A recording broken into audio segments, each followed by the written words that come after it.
The last shuttle Marcus Webb ran through the crowded terminal, his worn travel bag bouncing against his hip. Sweat dripped down his temple despite the station's climate control.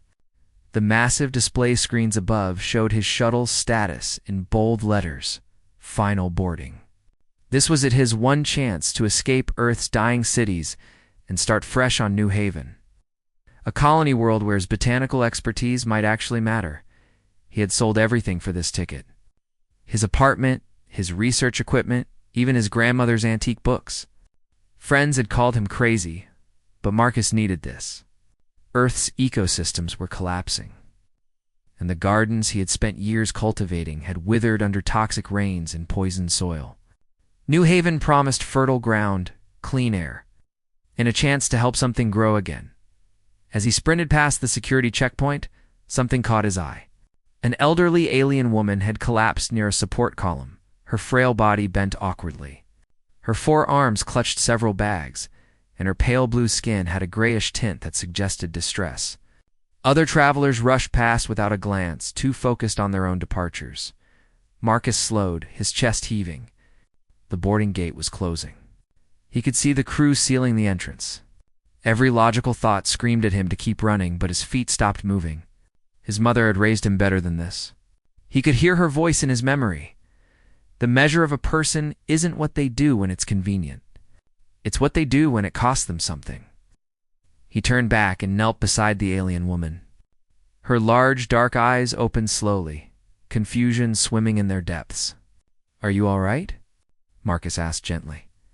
Reaching for one of her fallen bags, she made a sound a chittering whistle that his translator implant struggled to interpret, but her gesture was clear enough. She needed help standing. Marcus carefully lifted her bags and offered his arm. She was lighter than he expected, her bones feeling hollow like a bird's. Together, they moved slowly toward a nearby bench. "Do you have someone meeting you?" Marcus asked, setting her bags down carefully. The shuttle gate was definitely closed now. He could see the vessel through the windows, engines beginning to glow with pre-launch energy. His stomach twisted into knots, but he kept his voice calm. The alien woman studied him with an intensity that made him uncomfortable. Her translator device finally kicked in, producing a warm grandmother voice. "You missed your shuttle for me." It wasn't a question. Marcus managed a weak smile. "You needed help. There'll be other shuttles." Even as he said it, he knew it was a lie. There wouldn't be other shuttles, not ones he could afford. This had been his life savings, his one shot. He had just thrown away his future for a stranger. The alien woman reached out with one trembling hand and touched his cheek. Her skin felt cool and papery. "Kindness," she whispered, "is the rarest currency in the galaxy. You have just become very wealthy, Marcus Webb." His blood went cold. How did she know his name? Before he could ask, she stood with surprising steadiness and walked away, leaving her bags behind. Marcus stared after her, confusion clouding his thoughts. His wrist communicator suddenly vibrated. A message appeared on the screen. Priority clearance granted. Report to Private Dock 7 immediately. Passenger Marcus Webb VIP status confirmed. Marcus blinked at the message, reading it 3 times. VIP status? He had never been a VIP in his entire life. This had to be a mistake. But when he looked around for the elderly alien woman, she had vanished completely into the crowd. His communicator vibrated again. A map appeared, showing him a route to Dock 7. The path led away from the public terminals toward a section of the station he had never seen before. Where sleek private vessels waited for the wealthy and powerful, Marcus picked up. The abandoned bags, they were surprisingly light, almost empty, and began walking. His heart hammered in his chest. Nothing made sense. He had missed his shuttle, helped a stranger, and somehow his entire situation had reversed. Part of him wondered if this was some kind of elaborate scam, thought the station's official. Systems had verified his new status. The corridor to Dock 7 was lined with polished metal and soft lighting. Other travelers here moved with confidence, dressed in expensive clothes and accompanied by service drones. Marcus felt painfully out of place in his faded jacket and scuffed boots. A security checkpoint scanned him automatically, and doors slid open with a whisper. Beyond them, sat the most beautiful spacecraft Marcus had ever seen. Its hull gleamed like liquid silver, and its design was elegant organic curves rather than the blocky, utilitarian shapes of public transports. A tall figure stood at the boarding ramp. She was humanoid, but clearly alien, with skin that shimmered with subtle iridescent patterns. Her eyes were a striking amber color, and her hair moved as though underwater, despite no breeze. She wore a captain's uniform that somehow managed to look both professional and graceful. Marcus Webb. Her voice was smooth, with an accent he couldn't place. "Welcome aboard the Celestial Dream. I'm Captain Nira Felthus. We've been expecting you." Marcus clutched the bags tighter, his mouth dry. "I think there's been a mistake." No mistake," Nira said, a slight smile crossing her lips. "My grandmother is very particular about her choices. Please, come aboard. We have much to discuss." The unexpected journey the interior of the Celestial Dream took Marcus's breath away. Where public transports were cramped and utilitarian, this vessel felt like a palace. The walls were smooth panels of cream-colored material that glowed softly, providing gentle ambient light. Real plants, actual living plants, grew in climate-controlled alcoves, their leaves vibrant green and healthy. Marcus hadn't seen such thriving vegetation since before the environmental collapse. Nira led him through a curved corridor where viewports showed the station falling away as they prepared for departure. "Your quarters are this way. I imagine you have questions." "So many, I don't know where to start," Marcus admitted, still clutching those mysterious bags. "Who was that woman? Why am I here? What's happening?" Nira's amber eyes held amusement. "The woman you helped was Matriarch Solon Velthius, my grandmother, an owner of the Velthius Starliner fleet, the largest private transport company in 3 sectors. She paused at a door that slid open at her approach. She does this sometimes. Disguises herself as someone vulnerable, travels through public terminals, watches how people react when they think no one important is watching." Marcus stepped into a cabin that was larger than his entire apartment had been. A massive viewport dominated one wall, showing stars beginning to streak as they entered faster than light travel. A real bed knot, a sleep pod occupied one corner, along with a desk sitting area and what looked like a private bathroom.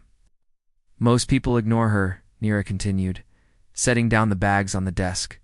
"They're too focused on their own concerns. But you stopped. You sacrificed something important to help a stranger who could offer you nothing in return." She turned to face him fully.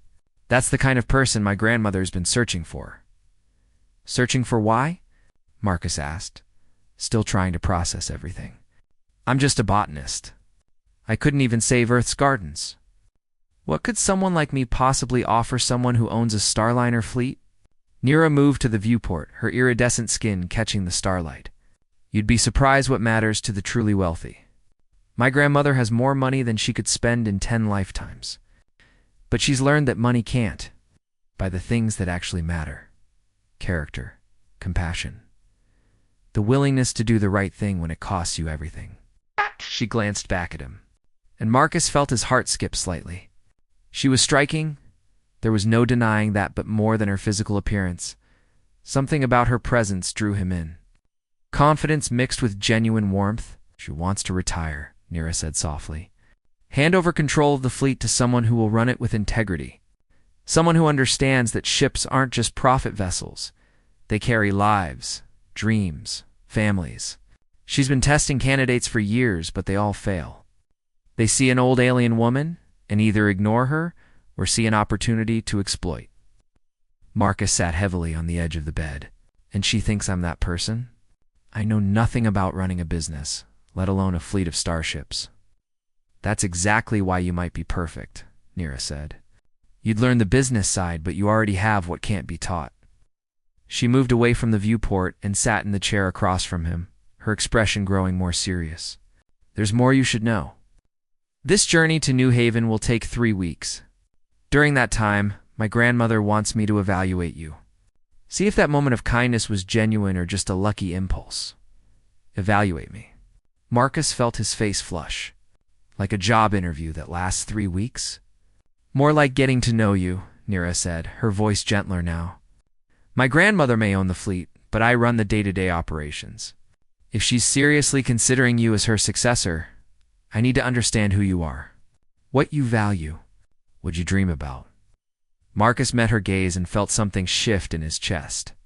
And if I fail this evaluation, Nira's smile was enigmatic. Then you'll arrive at New Haven with a wonderful story and the experience of traveling in luxury for 3 weeks. My grandmother keeps her promises. Either way, you'll get where you needed to go. The ship hummed gently around them as faster than light travel stabilized. Marcus looked around the beautiful cabin, then back at this mysterious alien captain who was supposed to judge his character. 3 weeks of scrutiny, 3 weeks of proving himself. But as their eyes met again, he realized something else. 3 weeks to know her. I don't know if I'm what your grandmother is looking for, Marcus said honestly. But I'll be myself. That's all I can offer. Nira stood, moving toward the door. That's exactly what she's hoping to find. Someone who doesn't pretend to be something they're not. She paused at the threshold. Dinner is at 8 in the main dining room. I'll show you around the ship tomorrow. Tonight, rest. Recover from your near miss at the station. Tomorrow, we begin getting to know each other. After she left, Marcus finally opened those bags the matriarch had left behind. Inside, he found only one thing. A small, healthy seedling of a plant he recognized immediately. A terrestrial orchid, extinct on Earth for nearly a decade. Its leaves were perfect, its roots healthy. Somehow, she had known exactly what would speak to his heart. He placed it carefully by the viewport and watched stars stream past. Somewhere on this impossible ship, an alien captain was probably filing reports about him. And somehow, despite all the strangeness, Marcus found himself looking forward to seeing her again. He touched the orchid's leaves gently. What have we gotten ourselves into? He whispered to it. Outside the viewport, the galaxy stretched endless and full of possibility.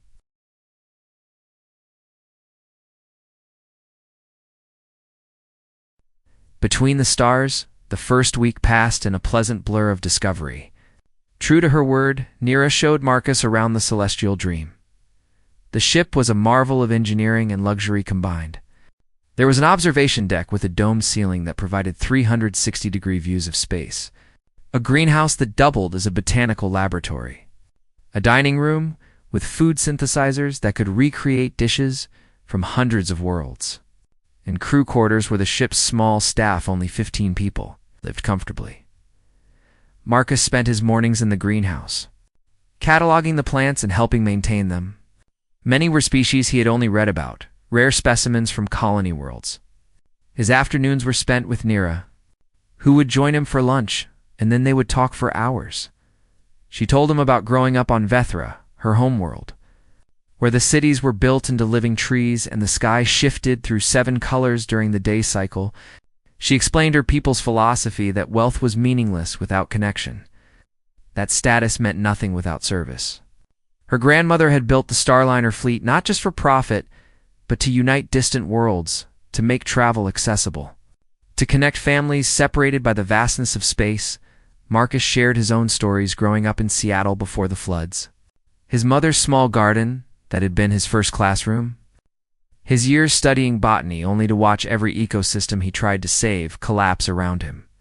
He told her about the loneliness of being one of the last optimists on a dying world, still believing that with enough knowledge and care, life could flourish again. That's why New Haven, he said one evening as they sat in the observation deck. The stars were particularly brilliant tonight, dense clusters that the ship was passing through. It's a second chance. For me, and maybe for the plants I can help establish there. Nira sat beside him on the curved bench, close enough that he could feel the subtle warmth of her body. And what about connections?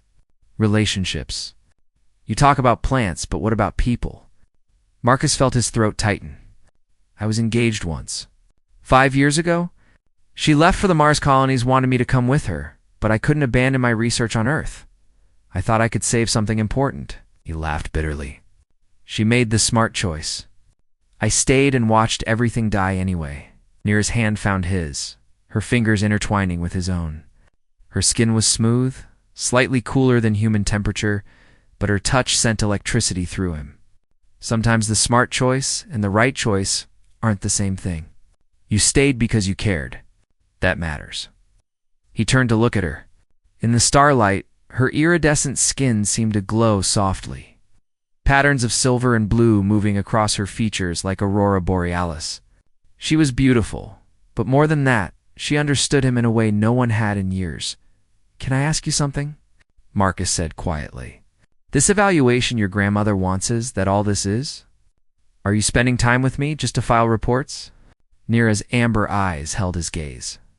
"It started that way," she admitted. "But it's become something else.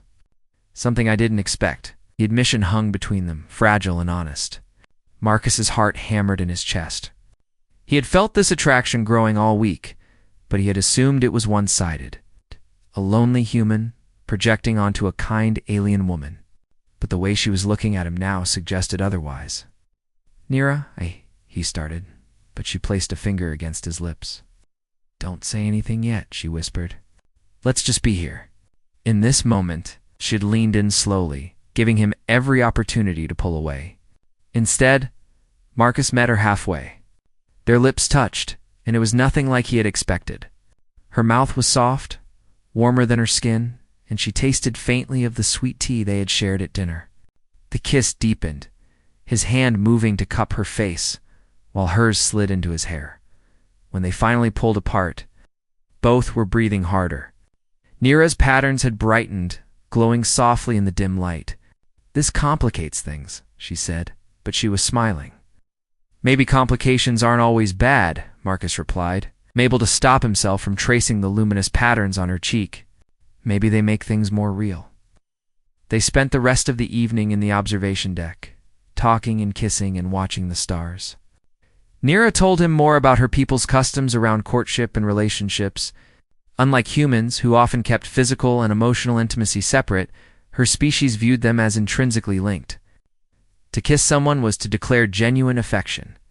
To invite someone into your private space was to suggest a deeper connection. "I should tell you," Nira said much later. When the ship's night cycle had darkened the corridors, and they were walking back toward their quarters, "My grandmother probably hoped something like this would happen." "What? This was some kind of setup?" "Not exactly," Nira said quickly. "But she knows me. Knows I've been married to this fleet, working constantly, never allowing myself personal connections. She's been worried."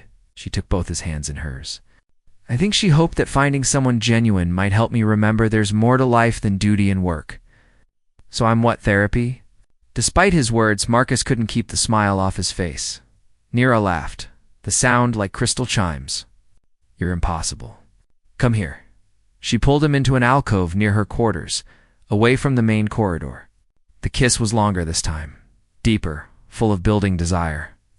Marcus's hands explored the curve of her back, feeling the subtle differences in her physiology, the way her spine had an extra articulation, the way her ribs felt closer to the surface, protected by tougher skin. "My quarters are yours," Nira whispered against his mouth.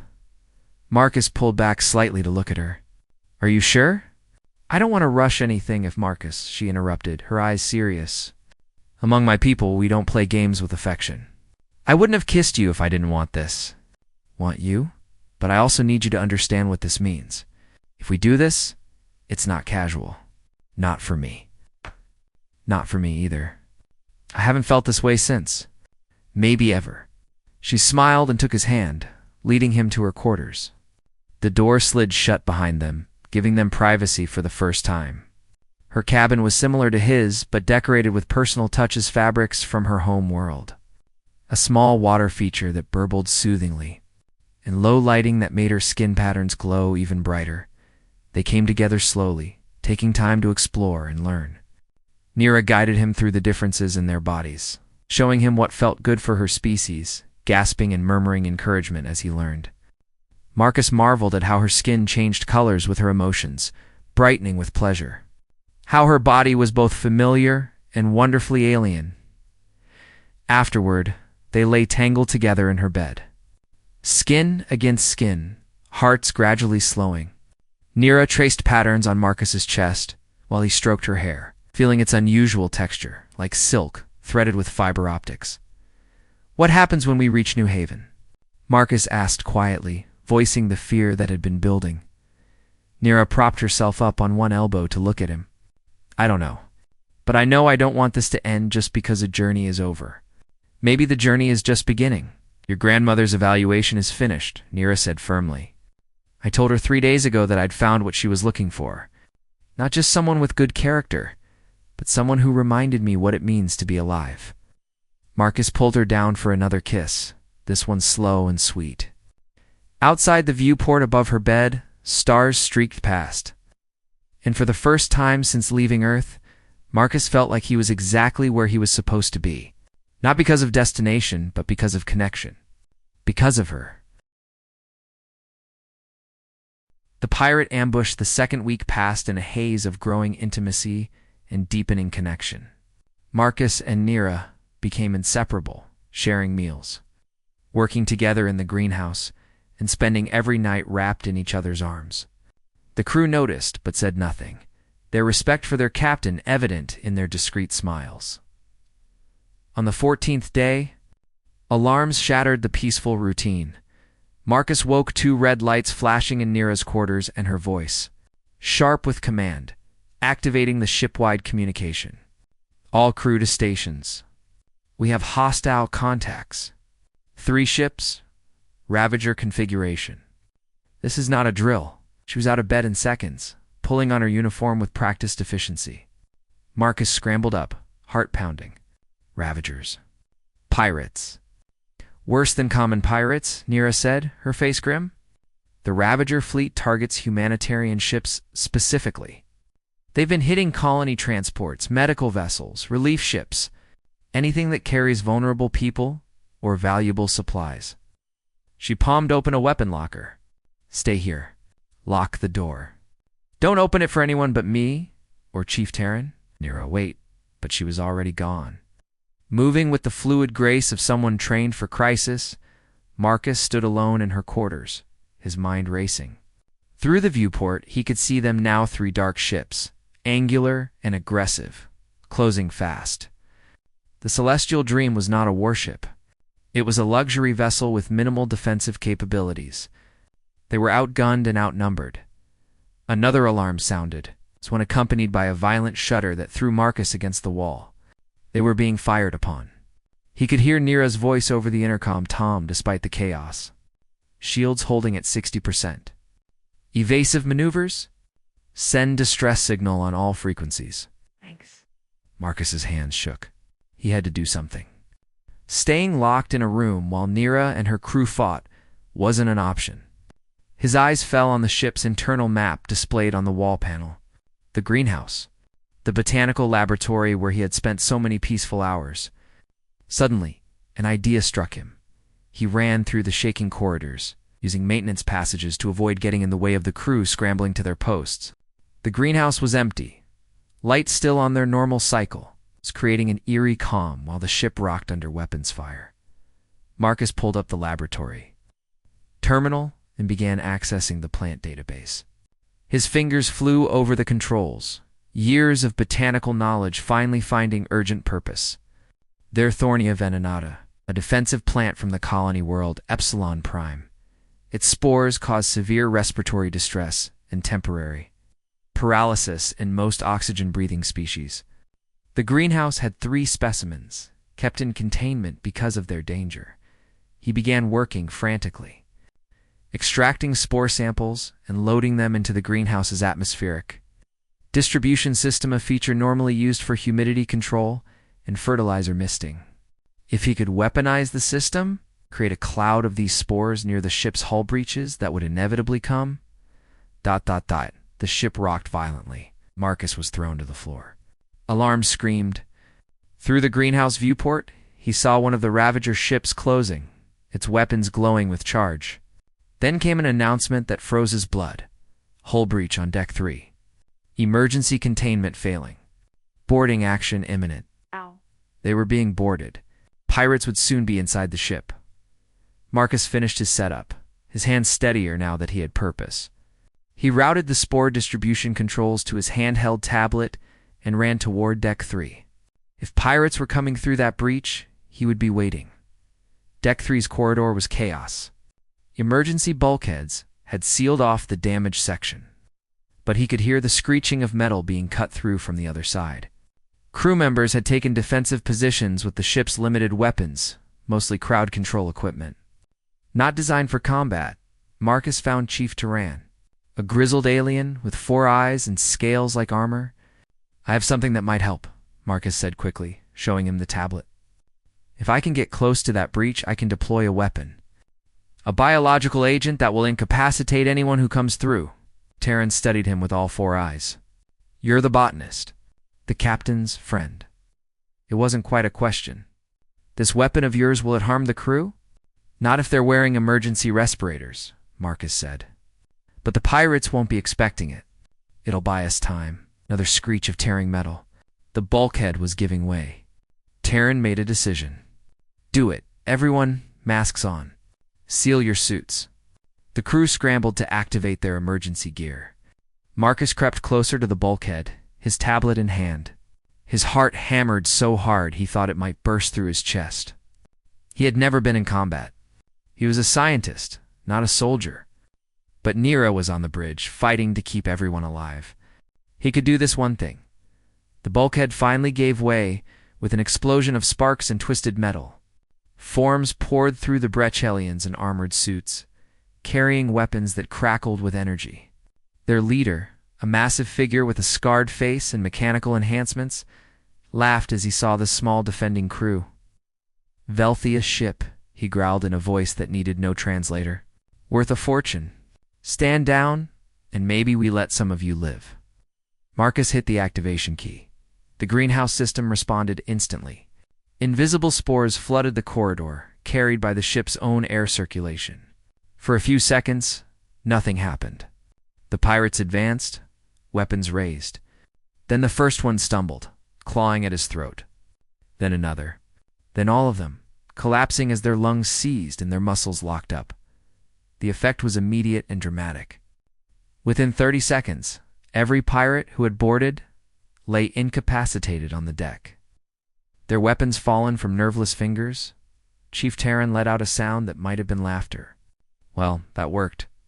Marcus was shaking, the tablet slipping from his fingers. He had just weaponized plants, used his knowledge to hurt people. Even if they were pirates, even if it was necessary, the realization made him feel sick. "Secure the prisoners," Terran ordered his team, "and someone get this botanist to the bridge. I think the captain will want to know her boyfriend just saved the ship."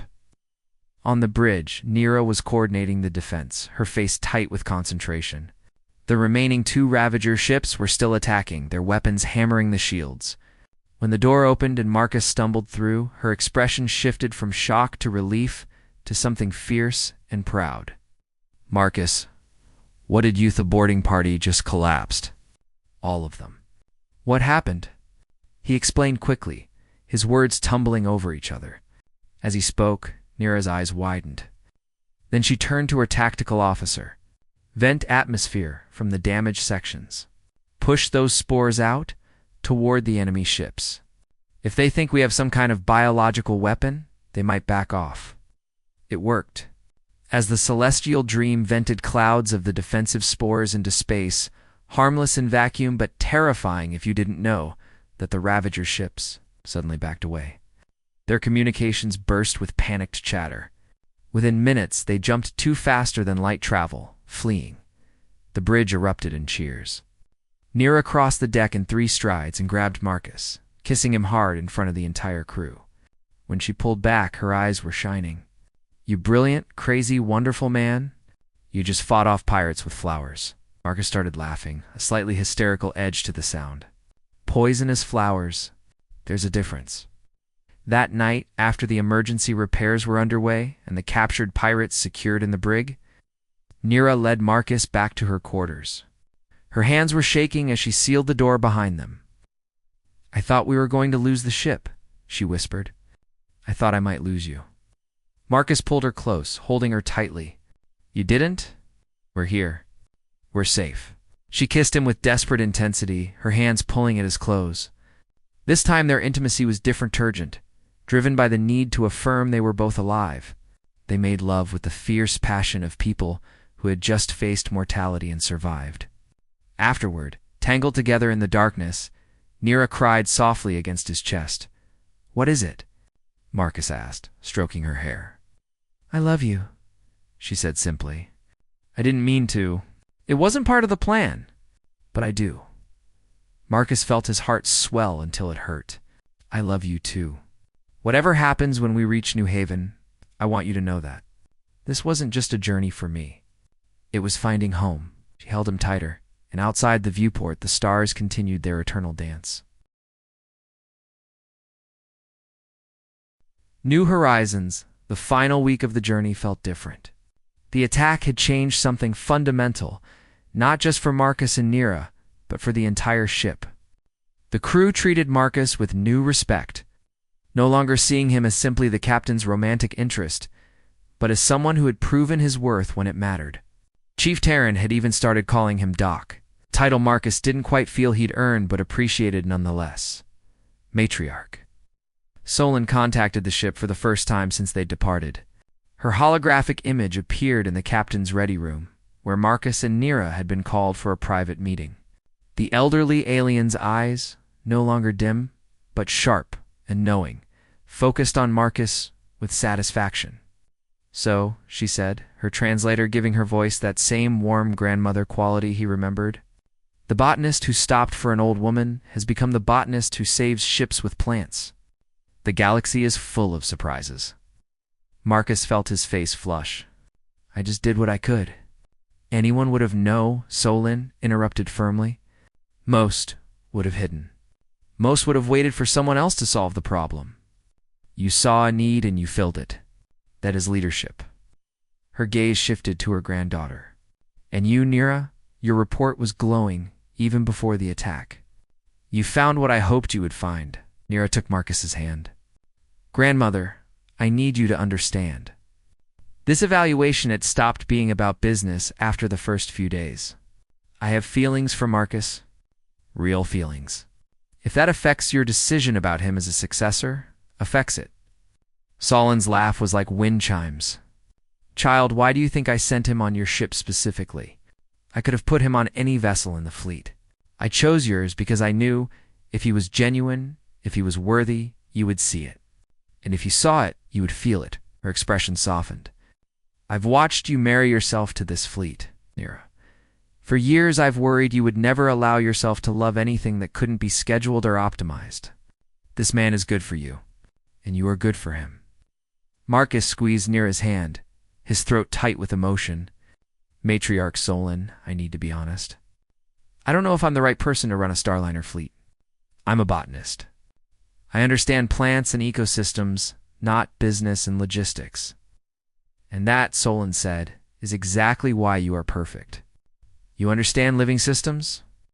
You understand that small choices can have vast consequences, that careful tending produces growth, that some problems cannot be solved with force or money, but with patience and understanding." She leaned forward in her hologram. "The fleet will teach you business. I will have advisors help you with logistics. But character? Vision, compassion, those cannot be taught. You either have them or you don't. Oh, and you have them in abundance." The meeting ended with Solon's blessing for both. Marcus's role as her eventual successor and his relationship with Nira after the hologram faded. Marcus and Nira sat in stunned silence for a long moment. "This is really happening," Marcus finally said. "I came onto this ship thinking I'd missed my one chance at a new life. Instead, I found ...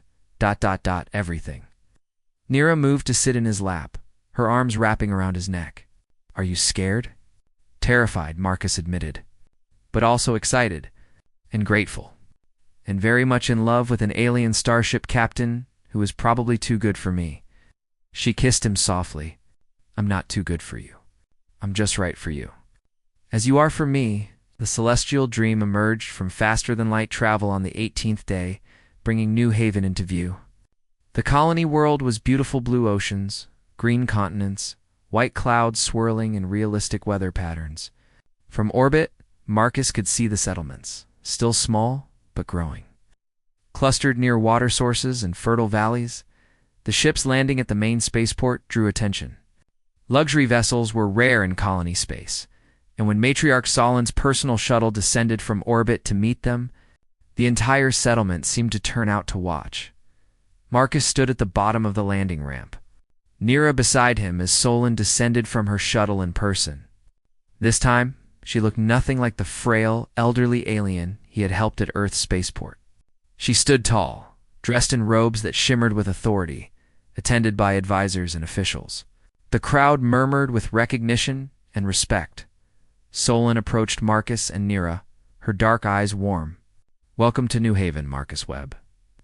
I believe you will find I have made certain arrangements." She led them to a transport that carried them to the edge of the settlement. There, overlooking a valley of pristine wilderness, stood a structure partially built but clearly designed as a research facility. The sign over the entrance read, "Webb Botanical Research Center, funded by the Velthius Foundation,